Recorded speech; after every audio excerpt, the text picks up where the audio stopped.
아, 복음이 가정을 이끄는 것에 대해서 복음이 우리 가정을 어떻게 이끌어갈 수 있을까? 로마서 말씀을 통해서 우리가 같이 5주 동안 이번 2022년도 가정 부흥회로 우리가 같이 살펴보려고 하는데요.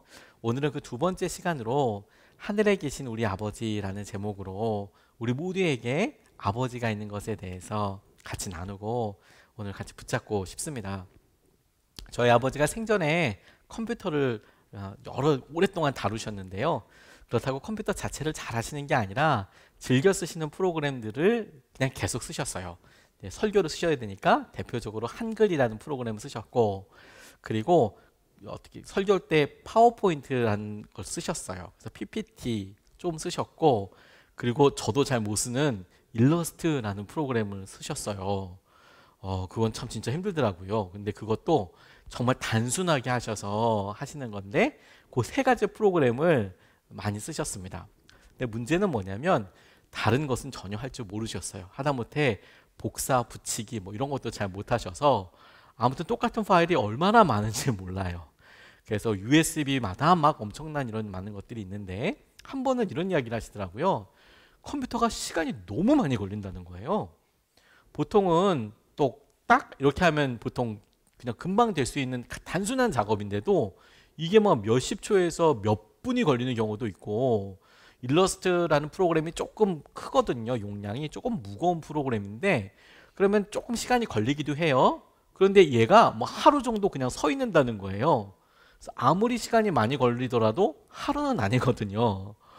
그래서 처음에는 아버지가 지금 컴퓨터 잘 모르시니까 그냥 그렇게 이야기하시나 보다. 아버지 저 한번 껐다 켜봐요. 막 이렇게 얘기하고 하다가 진짜 저희들 방문했을 때 그러면 한번 해보시라고 그렇게 켜고 해보니까 잘 되죠. 잘 돼요. 잘 되다가 쭉 하다가 어느 정도 보니까 떨컥 걸린 거예요. 이것 봐라. 이거 안 된다. 진짜 보니까 안 되어서 그래서 이제 집에 갈 때까지 계속 보니까 진짜 그 화면 그대로인 거예요. 이거 왜 그럴까? 왜 그럴까? 이제 살펴보고 뭐 검색해보고 막 그러다 보니까 바이러스라는 게 있고 악성 코드라는 게 있습니다. 저는 처음에 바이러스 얘기 들었을 때 예전이긴 하지만 진짜 컴퓨터 안에 조그만한 미생물이 사는 줄 알았어요. 바이러스가. 근데 그게 아니고 프로그램 같은 거잖아요. 그래서 그 프로그램 같은 것들이 컴퓨터에 어떤 방식이든지 깔려서 컴퓨터가 진행이 되는 것을 과도하게 늦게 한다든지 혹은 특정 프로그램이 실행이 되지 않게 한다든지 혹은 뭐 인터넷이 되지 않게 한다든지 뭐 어떤 장치를 인식하지 못하게 한다든지 뭐 다양한 방식으로 이 컴퓨터를 괴롭혀요. 물론 쓰는 사람이 정말 힘들지만요. 제가 이거 왜 그럴까 생각해 보다 보니까 저희 아버지가 컴퓨터 쓰시는데 답답하실 때마다 제가 직접 다 해드릴 수가 없으니 그 동네마다 컴퓨터 하는 그런 가게들이 있잖아요. 그래서 그 가게 연락을 해보셔서 거기 가면 이제 컴퓨터 조립도 하고 그러시니까 그러면 뭐 급하면 포맷도 해줄 수 있고 백업도 해줄 수 있고 그러니 거기 조금 돈이 들더라도 아버지 급하시면 금방 그렇게 하시라고, 제가 그런 일이 있을 때마다 바로 가기 좀 어려우니까 그렇게 해달라고 하시라고 그랬더니 이제 아버지가 이제 맡길 때마다 이분은 잘해주시려고 그런 것 같아요. 그래서 정품이 아닌 여러 프로그램들을 이제 잔뜩 깔아놓으신 것 같아요. 문제는 저희 아버지는 뭐가 깔려 있는지도 모르는 상태로 하다 보니까 어느 순간이 지나고 뭐가 업데이트되고 그러면 뭐 막히고 이런 일이 일어났던 거죠. 그래서 한동안은 그 인터넷을 빼놓고도 하셨어요. 근데 그런데도 바이러스가 걸리더라고요. 보니까 여러 교회 이렇게 다니시면서 설교할 때 USB 들고 다니셔서 이렇게 하시거든요. 그러니까 가끔은 USB 꽂았다가 이렇게 옮겨서 그냥 꼽으면 그냥 그대로 실행돼서 또 이렇게 막막하게 깜깜이가 되는 경우들이 있더라고요. 바이러스를 이렇게 보니까 방법은 포맷 다시 해야 되는 경우가 최악이긴 하지만 일단 처음서부터 다시 기준을 잡아서 포맷을 하면 그러면 실행이 됩니다. 근데 컴퓨터는 그렇게 하면 되죠. 마땅히 해야 될 일인데 시간이 많이 걸리게 되고, 그리고 그런 일들이 이게 지금 뭔가 문제네, 이상하네 라고 인식해서 바이러스 백신 프로그램을 돌려보고 거기에 나오는 것을 지우든지, 정 원인을 찾지 못하면 처음서부터 끝까지 싹 다 지워버리고 다시 깔면 돼요. 그런데 여러분, 우리의 영적인 상황에도 이와 똑같은 바이러스가 적용되는 경우들이 너무 많은 것 같아요. 우리는 어느 순간에 부부 사이에 이야기를 하는데 컴퓨터는 로딩이 많이 걸린다고 하잖아요. 단순한 말이 그냥 딸깍 넘어갈 수 있는 말인데 그게 남편이나 아내 여기에 덜컥 걸리는 거예요. 섭섭함으로. 어떻게 그렇게 이야기할 수 있어? 그리고 내가 이 섭섭함을 이야기할 때까지 계속 로딩이 돼서 그 다음 페이지로 넘어가지 않아요. 보이진 않지만 계속 아내의 마음속에 이게 걸려 있는 거예요. 남편의 여기에 섭섭함과 아쉬움이 막 이렇게 있는 거예요. 때로는 화도 걸려 있는 거예요. 부모와 자녀 사이에 그냥 조금 넘어가서 정상적이면 하루 정도, 이틀 정도면 넘어갈 수 있는 일인데, 그런데 이게 일주일이 가도 풀어지지 않고 한 달이 걸려도 풀어지지 않아요. 우리는 그럴 때 그냥 이게 왜 이러지? 불편하다고만 생각을 하는데 영적인 바이러스라고 생각하면 돼요. 그 죄입니다. 죄. 원인은 죄 때문이죠. 그런데 우리가 컴퓨터처럼 처음부터 끝까지 다 초기화시킨다고 하는데 포맷을 한 다음에 다시 할 수는 없잖아요. 우리의 삶이 처음부터 다시 시작하고 관계를 다시 시작할 수는 없죠. 그래서 우리에게는 계기가 필요하고 어떤 계기를 중심으로 해서 전혀 다른 결단과 순종을 할 수 있죠. 그때 기준이 되는 게 뭐냐면 복음이에요. 복음. 우리가 5월달을 맞아서 우리 사랑하는 부모님, 그리고 부부 사이, 그리고 자녀들과 관계, 여러 관계들에 대해서 생각해 보면서 어쩔 수 없이 계속 우리는 당연하다고 생각해 왔는데 마치 컴퓨터가 왜 이렇게 점점 느려지지? 이렇게 그냥 막연히 보고 있던 것에서 이게 당연한 게 아니구나. 원래 빨랐어야 되는 거구나. 원래 로딩도 빠르고 뭐가 빨리빨리 떠야 되는 거구나. 이상하게 생각하지 않다가 이렇게 5월달이 돼서 다시 한번 여러 가정의 관계들을 생각해 보면서 이게 이상했던 거구나. 원래 이러면 안 되는 거구나. 이거 다시 시작해야 되는 거구나. 그걸 복음이라는 기준을 통해서 잡혀지게 되는 거죠. 보게 되는 것이죠. 그동안에 이상하게도 생각하지 않았다가 아니야, 이거 이상한 거야. 어느 순간에 섭섭한 게 많아지고 어머니와 말이 되지 않고 아버지에게 화가 나고 혹은 부부 사이에 말할 수 없는 아픔이 생기고 자녀들이 그렇게 밉다면 이거 바이러스구나. 영적인 바이러스. 이거 죄 때문이구나 라고 떠올려야 하는 거죠. 복음이 가정을 이끌어갈 때 새로운 갈등이 생길 수 있다는 점을 기억해야 합니다. 꼭 기억해야 합니다. 왜냐하면 그동안에 우리가 편안하게 해왔거든요. 어느 순간에 귀찮아서 혹은 뒤로 미뤄져서 연기한 다음에 그 다음에 얘기해야지. 지금은 일단 빨리 이걸 해야 되니까 친한 사람일수록 그런 일이 많이 있거든요. 그러다 보면 이게 조금씩 그냥 쌓여서 서로가 당연한 줄 알아요. 그래서 그걸 다시 되돌리려고 하면 새로운 갈등이 생깁니다. 갈등이. 근데 또 그 갈등은 또 부담스러운 거예요. 그러면 다시 시작할 수 있는 계기를 못 찾는 거예요. 우리가 어떻게든 서로를 대했던 태도가 어떤 방식이든지 변화된다면, 그리고 변화를 가져오려고 한다면 곤란한 일은 당연히 생기는 거예요. 그리고 충분한 과정도 필요한 거예요. 조정 과정이. 그거 없이 될 수 있는 방법은 없습니다. 제가 군대 간 청년들이 여러 어려운 일들 이렇게 이야기하다가 나눈 일 중에서 마음에 남았던 것이 있는데요. 이 친구들이 이제 훈련소 힘들고 처음에 이제 자기가 근무해야 될 부대에 배치가 되면 선임병들이 잘해주고 그러기도 하거든요. 근데 그러다 보면 본인이 크리스천이지만 담배를 피는 경우들이 꽤 있어요. 근데 이제 본인들 어려움을 다뤄봐라라고 이야기할 때 이제 그런 이야기를 조심스럽게 이야기하면서 담배를 피는데 그래. 근데 이게 끊는 게 쉽지가 않은 거예요. 끊는 게 왜 쉽지 않느냐? 담배 자체도 힘들지만 뭐가 힘드냐면 이미 자기가 담배 피는 거를 다 본 거예요. 선임병도 봤고 후임병도 봤어요. 그러니까 선임병이나 후임병이나 동료들은 얘는 담배 피는 애로 다 알고 있어. 그러니까 나쁘게 이야기하려는 게 아니라 그냥 쉬는 시간에 같이 잠깐 어디 갔을 때 그늘 밑에 가서 자연스럽게 담배 한 대 이렇게 주는 거예요. 같이 피자고. 그러면 나쁜 유혹하는 게 아니라 너는 담배 피는 애니까. 이제 그렇게 되는 거죠. 그러면 이 친구가 이제 처음 2병 때는 좀 그렇게 넘어갔다가 1병 정도 됐다가 나와서 그냥 바쁘고 분주하게 살다가 다시 이제 가만히 생각해 보니 상병이 되던 어느 정도 자기가 의사 표현할 수 있을 정도가 됐을 때 나 이제 교회 다녀서 이거 안 피고 싶어. 이제 좀 안 하고 싶어 라고 은혜를 받고 결단을 해도 결단 자체보다 더 마음에 쓰이는 게 뭐냐면 그러면 사람들의 시선인 거죠. 너 그동안 담배 폈어? 그동안에? 그거 피면 안 되는 거 아니었어?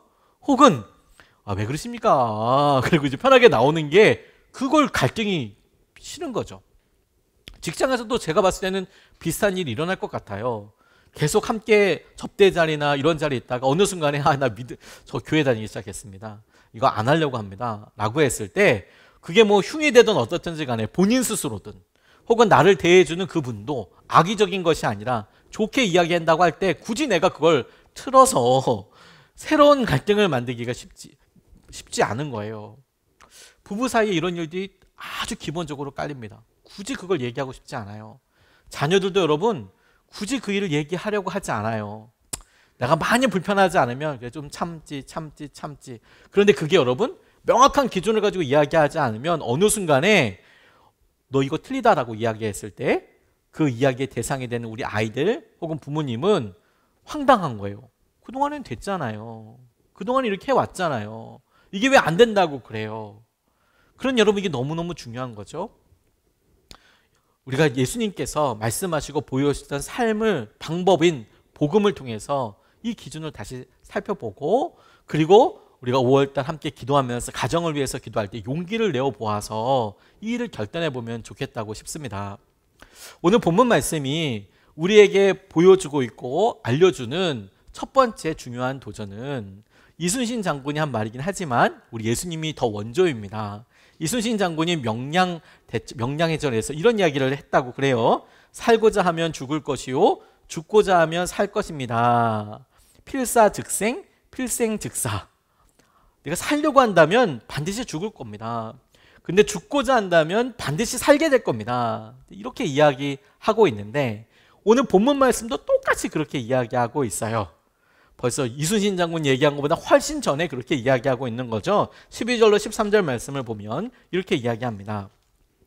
그러므로 형제자매 여러분, 우리는 빚을 지고 사는 사람들이지만 육신의 빚을 진 것이 아닙니다. 우리는 육신을 따라 살아야 할 존재가 아닙니다. 여러분이 육신을 따라 살면 죽을 것입니다. 그러나 여러분이 성령으로 몸의 행실을 죽이면 살 것입니다. 성령으로 여러분이 몸의 행실을 죽이면 살 것입니다. 이렇게 이야기합니다. 우리가 육신을 입고 있어서 여러 가지 연약함이 그냥 노출되고 표현됩니다. 로마서에서 말씀하신 육신을 따로 살펴봐도 의미 있는 시간이 되겠지만 오늘은 아주 단순하게 우리의 세상 사람들이 살고 있는 대로 살아가는 것, 우리의 욕심이 이끌어오는 대로 살아가는 것, 사람들이 다 찬성하니까 하나님과의 의견 상관없이 자기도 그렇게 살아가는 여러 삶의 습관이라고 일단 이해하고 적용해 보면 좋겠다고 싶어요. 내 욕심대로 살아가는 거. 우리 욕심대로 살아가는 거 여전히 연약하니까 원하는 것이 많이 있겠지요. 그런데 그것 자체를 성경은 뭐라고 이야기하고 있지는 않아요.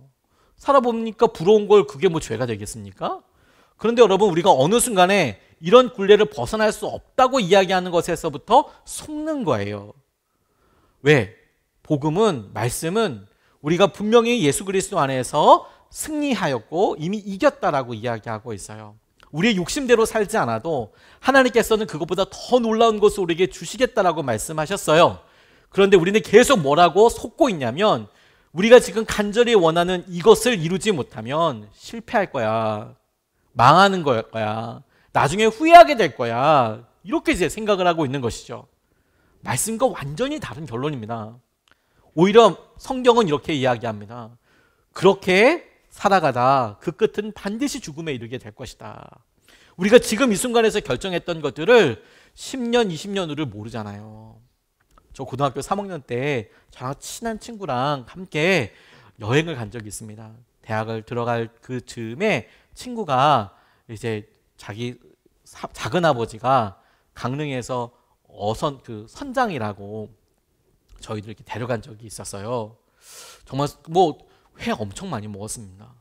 근데 이 작은 아버지가 부업으로 성수기가 있대요. 조업 성수기가 있는데 그때 말고 한겨울이나 이럴 때는 특별히 뭐 어떻게 나갈 일이 없으니까 비디오 방을 시작하신 거예요. 뭐 특별하게 이유가 있어서가 아니라 이 작은 어머니가 친구의 작은 어머니가 이제 이 작은 아버지가 계속 이제 있으면 맨날 술 드시고 노름한다고 하잖아요. 뭐 큰 도박판은 아니더라도 맨 같이 배 타시는 분들이랑 맨 고스톱만 치고 있고 그러니까 몇 달을 그렇게 하니까 그거 꼴보기 싫다고 뭐라도 해보라고 그러니까 이제 비디오 방을 하신 거예요. 잘 아시다시피 비디오방 하면 그때 당시엔 잘 할 수 있을 거라고 생각했다니까요. 하지만 얼마 있다가 바로 사양길이 됐잖아요. 사양길. 지금 비디오 대여점 여러분 혹시 아십니까? 저는 근처에 본 적 진짜 오래됐습니다. 그러니까 그걸 선택할 때만 해도 5년 후, 10년 후가 어떻게 될지 몰랐어요. 우리가 하고 있는 일들이 대부분 아닐 것 같습니까, 여러분? 주님이 보시기에 너희들 욕심대로 살아가는 것이 살 길처럼 보이지.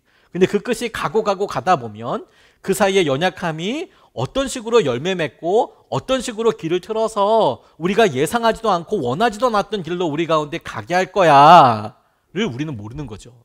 주님은 아시죠. 주님은 어렵더라도 당신께서 우리에게 말씀하시는 복음의 길을 가라, 순종의 길을 가라, 이렇게 말씀하시는 거예요. 그게 성령으로 몸의 행실을 죽이는 겁니다. 성령으로 몸의 행실을 죽이는 방법은 우리에게 편한 대로 생활하는 것이 아니라 성령님께서 인도하시는 대로 살아가는 거예요. 성령님은 우리 안에서 뭘 하시는데요? 예수님께서 우리에게 하신 말씀, 우리에게 하신 약속을 끊임없이 생각나게 하십니다.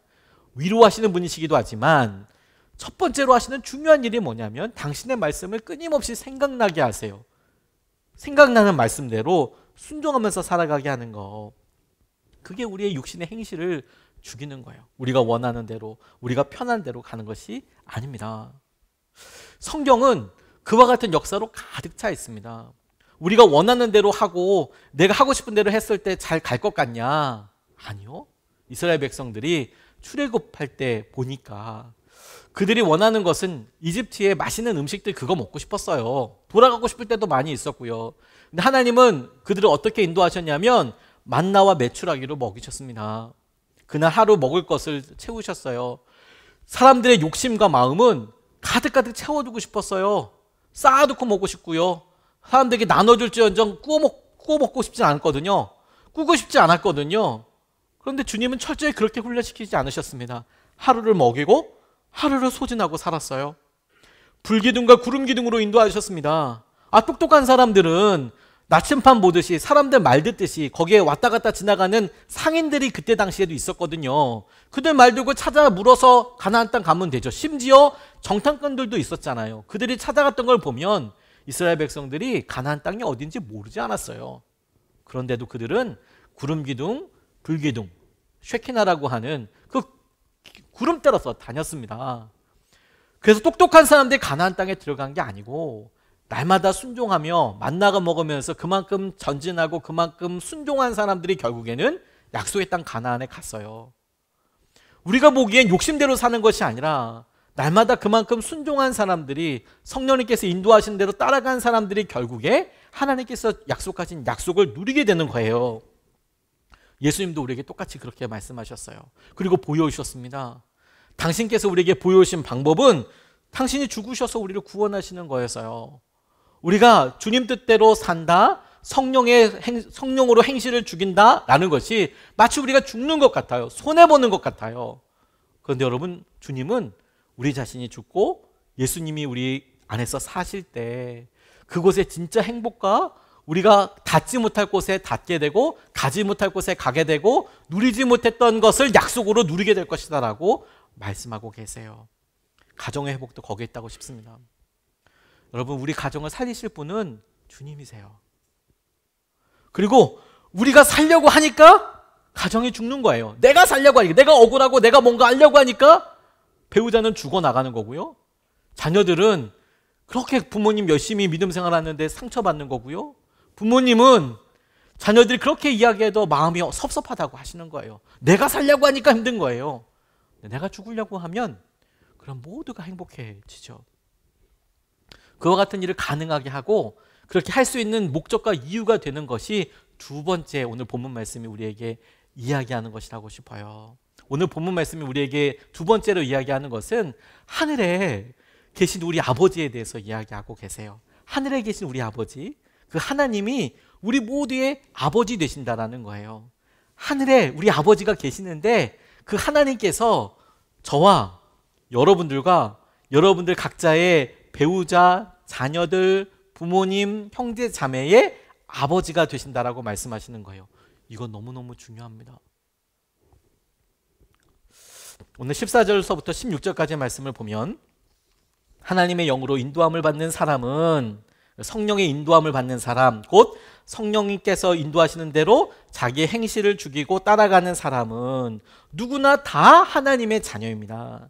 여러분은 또다시 두려움에 빠지는 종살이의 영을 받은 것이 아니라 자녀로 삼으시는 영을 받았습니다. 성령님을 받았다는 거예요. 그래서 우리는 그 영으로 하나님을 아빠, 아버지라고 부릅니다. 16절, 바로 그때에 그 성령이 우리의 영과 함께 우리가 하나님의 자녀임을 증언합니다. 성령님께서 하시는 일 두 번째로 당신의 말씀을 생각나는 것 외에 그분이 끊임없이 우리에게 아버지이신 것을 깨닫게 하신다는 거예요. 증언하신다는 거예요. 우리에게. 아, 하나님이 우리의 아버지시지. 아, 하나님께서 우리의 모든 것을 책임져 주시지. 아, 하나님께서 이 모든 일들 다 알고 계시지.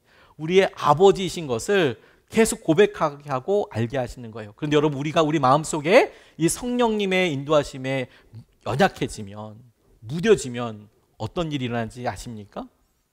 하나님께서 우리의 아버지이신 것을 우리가 잘 인식하지 못해요. 이건 조금 어렵게 이야기한 거고 이렇습니다.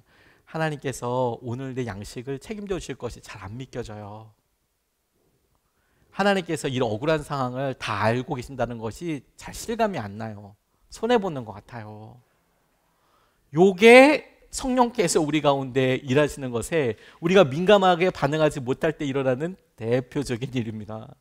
그리고 여러분, 이런 일이 일어나게 되면 어떻게 되는지 아십니까? 하나님께서 우리 아버지시듯 하나님이 우리 배우자, 나의 남편과 나의 아내의 똑같이 아버지 되신다는 거, 우리 자녀들의 하나님이 아버지 되신다는 거, 부모님이 아버지 되신다는 거, 이 말은 그냥 신분으로서뿐만이 아니라 하나님이 그 필요를 잘 아시고 가장 좋은 것을 허락하여 주실 것이고, 그리고 이 모든 일에 가장 놀라운 손길로 우리보다도 더 놀랍게 인도해 가고 계실 텐데 그런데 우리가 하나님 사이의 관계가 연약해지면 하나님께서 우리 자녀들을 책임져 주실 것이 잘 안 믿겨져요. 우리 부모님을 책임져 주실 것이 잘 안 믿겨져요. 하나님께서 우리 남편을, 우리 아내를 붙잡아 주셔서 회복되게 될 것이 잘 기대가 되지 않아요. 성령이 우리 가운데 어떤 일을 하신다고요? 하나님이 아버지이신 것을 증언하신다고요. 이 말을 우리가 막 고민하는 거죠. 아, 우리 부부가 이런 재정적인 것을 놓고 이 어려운 시기를 돌파하는데 어떻게 될까 고민할 때 성령께서 증언하신다는 것은 이렇게 되는 거예요. 아, 하나님이 우리 아버지시니까 책임져 주시겠지. 내게도 그렇게 주신 것이 아니라 우리 남편에게도 우리 아내에게도 그렇게 주시겠구나. 우리 부모님에게도 그렇게 주시겠구나. 허락하여 주시겠구나. 그게 믿어진다는 거예요. 그리고 그게 믿음이라는 거예요. 그걸 알아가고 믿어가게 되는 거. 가정의 일에 대해 함께 하시는 아버지가 계시고, 우리가 사랑하기 때문에 아파하는 식구들이 있잖아요. 그 하나님께서 그 사람에게도 아버지이신 거예요. 그래서 우리가 고백할 수 있어요. 아버지, 어머니를 책임져 주실 거라는 거에 대해서, 자녀들을 책임져 주실 것에 대해서 우리가 끊임없이 고백하고 믿고 의지할 수 있는 것이죠. 오늘이 어버이의 날이지 않습니까? 그래서 우리가 일주일 동안 기도하고 부모님들 찾아뵀잖아요. 근데 여러분, 우리가 그렇게 기도하고 찾아뵀더니 우리의 마음속에 사람들이 좋아, 야, 이거 꼭 필요해, 이렇게 하더라, 이런 일이 필요해 라고 했던 일들을 사실 우리도 하지 않습니까? 그거 자체가 나쁘다고 할 수는 없죠. 근데 여러분, 그걸 그 마음 그대로 사람들이 했기 때문에 그렇구나, 나도 했다라고 했을 때 이게 내년에도 혹은 내년과 올해 사이에 여러 절기들과 만남들 가운데 그게 우리의 힘과 우리의 정성으로 마음의 평안함이 이럴 때까지 할 수가 없어요. 정말로 채워줄 수 있는 분은, 우리가 그런 열심으로 부모님을 섬기고 사랑을 표현하고 만나는 것은 너무 중요하지만 그 중심의 핵심은 뭐냐면 하나님께서 책임져 주시지. 우리 부모님을, 그리고 우리 자녀들을, 그리고 우리 모두를. 그래서 이 어버이날이 여러분, 우리의 부모님에게 우리가 자녀이고 우리 자녀들에게 우리가 부모이고 우리가 서로가 부부였던 것을 사랑으로, 기도함으로 회복하는 것뿐만 아니라 하나님께서 우리의 아버지셔. 이걸 깨닫고 붙잡는 믿음의 도전이 되어야 한다는 거예요. 제가 선한 목적에서 사역할 때 저희 교회가 1년에 한 번씩 하는 것처럼 교회 사랑 기도의 밤이 있었어요. 그러면 교회의 여러 문제 아니죠. 하나죠. 뭐 건축 관련돼서 선한 목자 교회는 뭐 몇백억대 빚이 있었으니까. 그런데 원하는 사람들만 그 자리에 참여했거든요. 참여하다가 어느 날은 하나님께서 이제 굉장히 큰 마음의 부담을 주셔서 저와 저희 집사람이 결혼할 때 저희 아버지께서 정말 빚을 져서 주신 전세금이 있었어요. 뭐 얼마 되지는 않지만 전세금이 있었어요. 근데 뭐 저는 제가 장남이기 때문에 그건 나중에 아버지나 어머니 둘 중에 혹시라도 큰 일이 있으면 혹은 병원비라도 그 일이 쓰이겠다라고 싶어서 제 돈이 아니라고 생각하고 있었던 게 있었거든요. 근데 한 해는 정말 주님께서 집요하게 그걸 드러내시더라고요. 너무 힘들었어요. 그런데 집사람이랑 기도하고 그리고 아이들한테도 뭐 애들이 알아듣지는 못한 나이였지만 그래도 이렇게 얘기하고 그걸 주님께 드릴 수 있도록 기회를 주셨거든요. 근데 진짜 문제는 그 다음에 있었어요. 그 다음에 뭐냐면 시간이 조금 지나고 났을 때 저희 부모님이 이사를 하시게 되는 타이밍이 됐는데 재정이 조금 모자라는 거예요. 좀 많이 대출을 받아서 대출을 엄청 끼고 이사를 가시는데 이사를 갔는데도 또 이렇게 갭이 있는 거죠. 갭이. 그러니까 그냥 단순 계산으로는 처음에 그렇게 받았던 그 돈을 거기다 넣으면 뭐 그냥 뭐 깔끔하죠. 근데 그 이사하기 몇 달 전에 저희 어머니가 저한테 넌지시 그런 얘기를 하는 거예요. 얼마 정도 모자란다. 기도해 줘. 기도하자. 이렇게 이야기를 하시더라고요.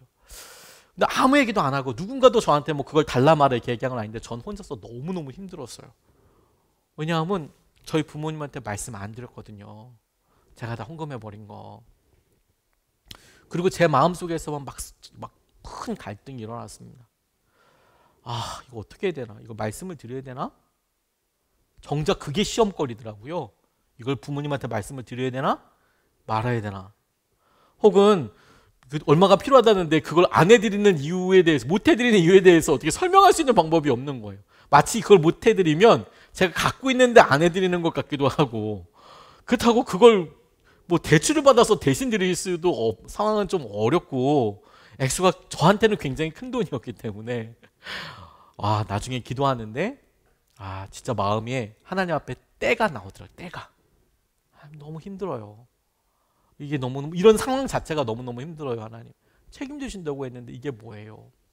근데 나중에 이런 마음의 부담감이 아주 사소한 그런 정보를 통해서 그냥 확 넘어가게 됐는데, 그게 뭐냐면 나중에 알고 보니까 저희 누나가 제가 설교하던 것을 몇 개 들었나 봐요. 인터넷에 많이 올라가 있으니까. 설교하는 걸 이렇게 듣다가 어떻게 보니까 얘가 그때 결혼할 때 있었던 그런 전세금을 다 헌금했다는 얘기를 들은 거예요. 그러니까 저희 누나가 저희 부모님 찾아뵀을 때 얘기한 거죠. 엄마 아빠 기룡이가 그거 다 헌금해버린 것 같아. 걔는 돈 한 푼도 없는 것 같아. 이렇게 이제 이야기를 확 한 거죠. 걱정되니까 쟤들 어떻게 살라고 저러나? 쟤네들 모아놓은 게 하나도 없다고 그렇게 얘기를 했는데, 저희 어머니는 또 그 얘기 들으니까 또 얼마나 또 마음에 철렁하시겠어요. 근데 저희 아버지가 저희 어머니랑 저희 누나한테 입단속을 철저히 시켰대요. 절대로 기룡이한테 얘기하지 마라. 절대로 우리가 알고 있다는 걸 얘기하지 말아라. 하나님께 드린 건데 왜 그거 가지고 고민하냐. 하나님께서 채워주시고 이끌어주실 거니까 돈 얘기는 기룡이한테 꺼내주지 마라. 그렇게 입단속을 막 이렇게 하셨다고 해요. 저희 누나가 알려줬어요. 저희 누나가 나중에 야 그거 계속 알게 된다고. 근데 저는 사실 어떻게 해결받았는지 아십니까? 제 마음에 그렇더라도 너무 힘들잖아요. 막 돈을 많이 보고 능력 있는 사람은 그 부모님 그렇게 할 때 집을 사줄 수도 있을 텐데, 뭐 제가 그렇게 엄청난 능력이 있게 해달라고 기도한 것도 아니고 그냥 이사 가시는 건데 대출 그 모자라는 그 갭을 좀 채워드리고 싶은 건데 그게 제게 없다는 것 때문에 자책도 되고 힘들고 이런 생각이 많이 들었을 때 주님이 그렇게 오랜 기간 동안 기도하면서 제게 깨닫게 해주신 것은 뭐냐면, 하나님이 제게 아버지이시듯 우리 아버지의 하나님께서 아버지가 되신다는 거였어요. 그리고 우리 어머니의 아버지가 되신다는 거였어요. 그리고 저희 딸들의 아버지이기도 하시다는 거였어요. 그 말은 뭐냐면 그냥 관계로 내 딸아, 내 아들아, 내가 너를 잘 안다 이것 말고도 하나님께서 우리 부모님을 책임져 주시겠구나. 아버지시니까. 우리 제 아내와 저희 딸들을 하나님께서 책임져 주시겠구나. 아버지니까. 하나님이 가정이라는 이 공동체를 통해서 우리에게 본능이라는 걸 주셨어요.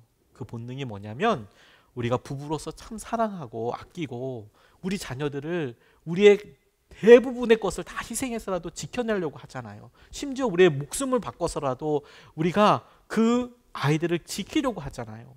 희생하려고 해서도. 그거 어디서 왔을까요? 그 본능이 누구 때문일까요? 그게 하나님의 성품이죠. 하나님께서 우리에게 가정에서 작은 일을 보고 가정의 작은 공동체에서 하나님이 그와 같은 역할을 너는 아빠야, 너는 엄마야, 너는 남편이라고도 하고 아내이기도 하고 너는 아들이기도 하고 너는 딸이기도 해. 이런 관계들 가운데 주님께서 우리에게 그런 역할을 통해서 하나님의 마음과 하나님이 우리에게 똑같은 그런 관계로 나를 아버지라고 불러. 내가 너에게 아버지가 되어줄게. 이렇게 설명해 주시면서 알아차릴 수 있도록. 우리 하나님 아버지께서 나를 책임져 주시고 나를 붙잡아 주시고 내 길에 가장 놀라운 것으로 허락하여 주시겠구나. 그걸 믿게 해주시고 알게 해주시는 거죠. 그러니 여러분 우리가 이 부모님을 위해서 기도했고 어버이날을 통해서 하나님께서 우리 아버지이신 것을 기억하는 거죠. 그리고 고백합니다. 이건 전혀 새로운 일이 아니죠. 그럼에도 불구하고 우리에게 너무 중요한 겁니다. 마치 5월 8일이 1년에 하루이지만 그리고 날마다 부모님께 사랑하고 날마다 그렇게 해야 했지만 그런데 이날을 마치 특별하게 생각해서 우리가 선물도 준비하고 봉투도 준비하고 만남도 준비하고 시간도 할애해서 시간을 갖는 것처럼 이건 하나님 앞에서도 너무 중요한 일이에요. 제가 너무 늦게 깨달았는데 그러고 보니까 제가 이런 반성도 했어요. 말씀 마무리하면서 제가 너무 늦게 알아서 너무 좀 황당하기도 했는데 제가 저희 친정 식구들, 저희 집사람네 가족과 이제 홀로 계신 어머니 어떻게 하면 좀 같이 좀 시간을 더 보내고 어떻게 하면 좀 할까, 뭘 좀 같이 먹으면 좋을까 그렇게 알아보고 재정도 준비하고 쓰고 그러다가 정작 하나님이 제가 하나님 아버지라고 했는데 제가 하나님 아버지께는 그만큼의 정성과 그만큼의 마음을 내가 표현했던가 너무 죄송하더라고요. 그런데 여러분 이런 일들이 우리에게 있는 것은 뭐냐면 바른 관계를 맺어 나아가기 위해서이죠. 마치 우리에게 부모가 있어서 하나님 우리에게 어떤 공급하심이 되었고 어떤 마음이 되었는지 물론 우리가 보았을 때 부모님이 연약하고 우리에게 상처를 주신 부분들이 있다 하더라도 주님께서 우리의 삶과 우리의 관계를 통해서 연약하지만 그런 하나님의 성품과 하나님의 계획을 우리에게 주셨죠. 그리고 그것에 의지해서 주님 앞에 믿음으로 나아가게 되는 거예요. 여러분, 하나님께서 여러분들을 책임져 주실 거예요. 고아가 아니에요, 여러분들은. 그리고 하나님께서 여러분들의 남편과 아내를 책임져 주실 거예요. 하나님께서 여러분들의 어머니를 책임져 주실 거예요. 왜냐하면 여러분 때문이기도 하지만 그것보다 더 중요한 이유가 뭐냐면 하나님께서 여러분들의 가족 식구들을 자기의 아들이라고 딸이라고 생각하시기 때문이에요. 그런 의미에서 여러분 두 가지가 너무 중요합니다. 인가기도 우리의 부모님, 우리 배우자, 자녀들을 위해서 복음을 영접하고 예수 그리스도를 함께 믿는 것에 대해서 포기하지 말아야 합니다. 끝까지 힘을 내야 해요. 끝까지 힘을 내야 해요. 끝까지 힘을 내야 합니다. 뿐만 아니라 우리가 끊임없이 성령께서 우리에게 하시는 대로 성령이 우리 안에서 증언하신다면서 계속 말씀하신다면서요. 아버지시라고 그분이. 그 말은 그냥 아버지 이렇게 얘기하는 게 아니라 그분이 채워주실 거야. 그분이 먹이실 거야. 그분이 가장 선한 길로 인도해 주실 거야. 아버지시니까 포기하지 않으실 거야.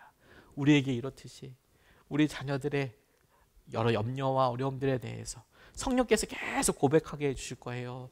걔의 진짜 아빠는 하나님이셔. 내 남편의, 내 아내의 진짜 아버지는 하나님이셔 라고 성령님께서 우리가 계속 얘기하실 거예요. 우리가 아버지에 대해서, 어머니에 대해서 막 염려하고 걱정할 때 성령님이 이 안에서 이렇게 얘기하실 거예요. 사랑하는 내 딸이라고, 사랑하는 내 아들이라고 성령께서 계속 그렇게 이야기하실 거예요. 그럴 때 우리가 주님이 현실을 몰라서 그러십니다가 아니라 주님, 사랑하기 때문에 주님께 맡겨요. 사랑하니까 주님께 맡겨요.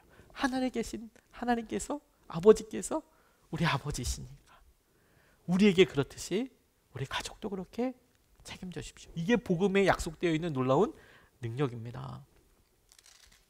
그런 의미로 자연스럽게 세 번째 우리가 붙잡고 기도하는 대로 나아가고 싶어요.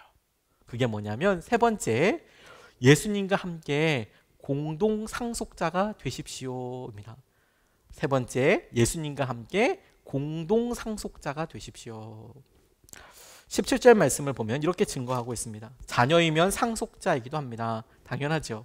상속자이죠. 그러나 우리가 그리스도와 함께 영광을 받으려고 그와 함께 고난을 받으면 우리는 하나님이 정하신 상속자요 그리스도와 더불어 공동 상속자입니다 라고 말씀은 증거하고 있습니다.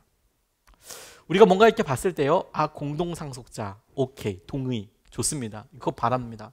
이렇게 쉽게 동의들 합니다. 공동 상속자, 뭔가 예수님과 함께 공동 상속한다, 뭐 이러니까 뭔가 좀 있어 보이잖아요. 그렇게 이야기하죠. 근데 우리가 이제 즐겨 빼먹고 싶은 건 뭐냐면, 우리는 밑줄을 그을 때 공동 상속자에다 빡 밑줄을 긋고 싶지만 하나님께서는 어디에 방점을 빡빡 찍어서 우리한테 이야기하고 싶으냐면, 그와 함께 고난을 받으면, 우리가 그리스도와 함께 영광을 받으려고 그와 함께 고난을 받으면, 거기에 주님은 방점을 딱딱딱딱 찍고 싶어 하실 거예요. 하이라이팅을 하고 별표 3개 이렇게 밑줄 쫙 하실 거예요. 우리가 저희도 아이들 보면서 여러분 한번 떠올려 보세요. 애들이 시험 기간 때 참 애들이 알려주지도 않았는데 도둑놈 심보가 있어요. 가성비를 따지잖아요. 공부는 최소한으로 하고 성적은 최대한으로 나오기를 원하잖아요. 그거 어디서 배웠을까요 도대체? 공부는 안 하려고 그래. 어찌됐건 간에. 근데 점수는 정말 잘 나오기를 원하고 자기가 공부한 데서만 나오기를 원해. 주님이 그것 때문에 시험 기갈 때 엄청 바쁘세요. 아무튼. 근데 여러분, 우리가 부모니까 이제 알잖아요. 우리가 그 길 갔잖아요. 사실 저희들도 다 전과가 있잖아요. 저는 많이 그랬는데요, 사실. 그러니까 우리도 알죠. 그러니까 이제 애를 보고 알아요. 우리 경험상. 그런 일은 없다. 공부하면 나오는 거고 아니면 안 되더라. 그거 야, 오히려 공부 안 했는데 성적이 잘 나오면 그게 더 문제더라. 왜냐면 그 다음도 안 할 테니까 이건 대형 사고더라. 차라리 공부를 열심히 했는데 안 나오는 게 훨씬 낫다. 왜? 그 다음엔 더 열심히 할 테니까. 근데 우리가 고난 없이, 과정 없이, 새로운 갈등 없이 딱 가로접고 공동상속자 혹은 뭐 딱 가로접고 어떤 열매로 있기를 이렇게 싹 원해요. 애들이나 어른이나 똑같아요. 근데 그런 건 없어요, 여러분. 악기를 연주하려고 하잖아요. 그러면 천재성이 어느 날 갑자기 막 잘 되는 게 아니고요. 노래하는 사람은 목이 진짜 막 피가 나도록 노래해야 해요. 똑같은 곡을 몇 천 번 불러야 돼요. 그래야 똑같은 노래를 몰라서 몇 천 번 부르나요? 그냥 노래구나가 아니라, 그러면 진짜 말할 때 이 사람이 정말 나한테 불러주는 것 같고 이 사람이 정말 나한테 그렇게 이야기하는 것처럼 들린대요. 몇 천 번 불러야. 그러니까 우리도 똑같죠. 그런 과정과 고난이 있잖아요. 주님이 우리에게 말씀하시는 게 어려운 게 아닙니다. 그리스도와 함께 영광을 받으려고 그와 함께 고난을 받으면, 주님은 이 고난을 중요한 기준으로 보고 계시는 거예요. 그 고난을 받으면, 여기서 이제 우리가 좀 질문이 생겨요. 그게 뭐냐면, 우리가 예수님 때문에 받게 되는 고난이 뭐가 있을까? 이런 질문을 해보게 되는 거죠. 예를 들어서 우리가 그러면 지금 다 가방 싸서 선교를 다 나갑니까? 그럼 물론 좋긴 하겠지만 우리의 형편이 솔직히 그렇게 전부 다가 되지는 않지 않습니까? 지금 뭐 재산 다 처분해요? 그래서 가난한 사람들 다 나눠주고 그렇게 살아요? 그러면 너무 좋겠지만, 아직까지 우리의 믿음이 우리 아이들 볼 때나 나이 드시는 어머니를 볼 때나 이러면 그게 참 쉽지가 않죠, 그게.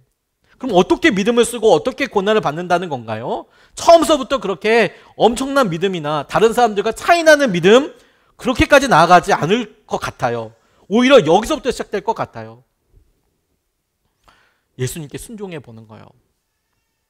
모든 일에 예수님과 함께 하려고 하며 예수님의 뜻대로 이루어지도록 마음을 들여보세요. 그게 반드시 불편할 거예요. 그동안에 부부 사이가 뭔가 모르게 담이 있는데도 나는 너무 편했어. 그거 뭔가 이상한 거예요. 내가 뭔가 잘 못 알아듣고 그런데도 나는 편해. 그걸 불편함을 주님은 반드시 그거 불편함을 감수해서라도 그거 넘어서기를 원하실 거예요. 반드시 불편하고 어렵겠지만 주님은 이런 고난의 이유를 잘 알고 계세요. 왜 불편한지. 그동안에 그걸 너무 쉽게 해왔잖아요. 그런데 주님의 말씀대로 다시 순종하려고 하면 다시 그걸 또 분위기를 잡고 이야기를 해야 하고 다시 새로운 갈등에 도전하듯이 이야기를 해줘야 해요. 이렇게 하면 이렇게 바꿨으면 좋겠다고, 이렇게 했으면 좋겠다고, 이게 옳은 일인 것 같다고, 우리 같이 기도해보면 좋겠다고. 그 말이 마치 너 그동안에 나랑 같이 잘했는데 지금 무슨 소리야 하는 거야. 그런 얘기를 듣는 것처럼 여길지라도 감수하는 불편함과 감수하는 그런 쉽지 않은 마음들이, 갈등들이 우리가 지금 오늘 당장 결단해서 예수 그리스도와 함께 고난을 받는 이유가 될 수 있겠다고 싶어요. 어디든 여러분 고난이 없는 곳은 없어요. 교회에만 고난이 있고 예수님 믿는 사람들만 고난이 있는 줄 아십니까? 아니요. 다른 사람들도 고난은 다 많아요. 어디든 고난은 다 있어요. 근데 정말 고난이 차이가 난다면 어디서 차이가 나냐면 예수님과 함께하는 고난이 있고 그냥 당하는 고난이 있어요. 고난이 있고 고난 없는 그런 게 있는 게 아니고 옵션이 이게 아니고요. 선택이 이게 아니고 다 고난이야. 다 힘들어. 어차피 다 힘들어. 외롭고 그리고 막 억울하고 이런 일이 너무 많아. 그런데 우리 스스로 선택할 때 예수님과 함께 하는 고난을 선택할 거냐? 아니면 그냥 내 능력으로 해볼 때까지 하다가 그냥 힘들고 어렵고 낭망하고 그런 상태로 그냥 외면돼서 소외된 채로 살 것이냐? 그거죠, 그거. 여러분 그렇다면 그렇구나. 우리 뜻대로 예수님의 말씀대로 예수님의 마음대로 순종해 보려고 노력하는 것에서 오는 새로운 갈등과 그 불편함과 그 어려움조차도 주님과 함께하는 고난이라고 한다면 주님께서 그 고난에 대해서 맞게 될 열매도 당신께서 하신 것이다라고 주장하실 뿐만 아니라 당신이 하셨기 때문에 당신의 영광이라고 이야기하실 텐데, 그러면 딱 그렇게 결론을 붙잡고 그렇다면 주님이 오늘 여기서 여러분들에게 제일 먼저 무슨 말씀을 명령하실 것 같습니까? 배우자를 책임져 주실 것은 분명히 믿지만 우리는 아무것도 안 해 이게 아니라 미안하다고. 그게 막 쉽지 않거든. 더더욱 그렇게 해야 돼요. 왜? 그리스도의 고난에 동참하는 거잖아요. 주님이 얼마나 그거 하고 싶으셨을까요? 주님이 얼마나 여러분들 입술 통해서 여러분들의 아내에게, 남편에게 고맙다는 말, 사랑한다는 말, 미안한다는 말, 그거 얼마나 하고 싶으셨을까요? 성령님께서 여러분들 안에서 여러분 자녀에게, 부모님에게 고맙다, 미안하다, 사랑한다는 말을 얼마나 하고 싶으셨을까요? 가정 식구들 모두가 예수님 중심으로 예수님과 함께 공동 상속자가 되길 기도합니다.